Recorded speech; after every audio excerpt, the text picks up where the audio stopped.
se met en cercle debout.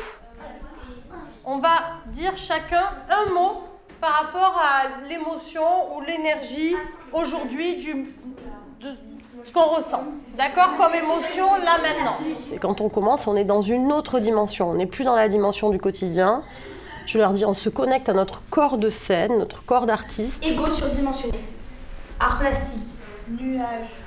Et on va prendre un petit temps pour observer ce qu'on ressent là maintenant. Parce que jouer des émotions, c'est quand même savoir reconnaître ses propres émotions. Donc on va avoir un vrai temps d'échange autour de ce qu'on ressent. Donc on y va. Maintenant, vous allez créer une machine à souvenirs.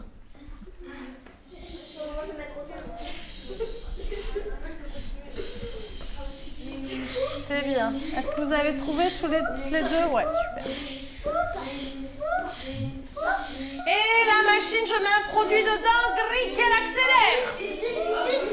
Soyez à l'écoute des autres. Déplacez-vous, changez de place. La machine n'est pas forcément en long, elle peut être aussi plus en hauteur, elle peut être à vous de voir.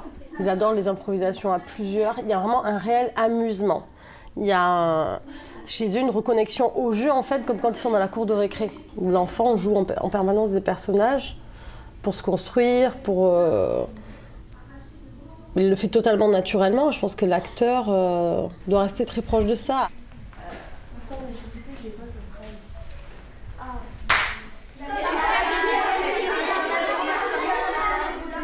A toujours été d'une nature instable et nerveuse. Et on repart. Pour entrer dans un travail de spectacle, avant d'aborder le texte et les personnages, on va travailler le corps, la voix de manière indépendante. Ensemble, on va travailler la cohésion du groupe, on va travailler l'écoute. Ça va leur permettre d'aller très loin dans certaines émotions qu'ils ont envie d'exprimer. Et ça va les obliger aussi, pour certains qui vont être plus réservés au début, à s'imposer. Le père d'Amélie, ancien médecin militaire, travaillait aux établissements thermaux d'Angers. Raphaël Poulain n'aime pas faire pipi à côté de quelqu'un. Amélie Poulain aime faire briller le parquet avec des patins. Vider son sac à main.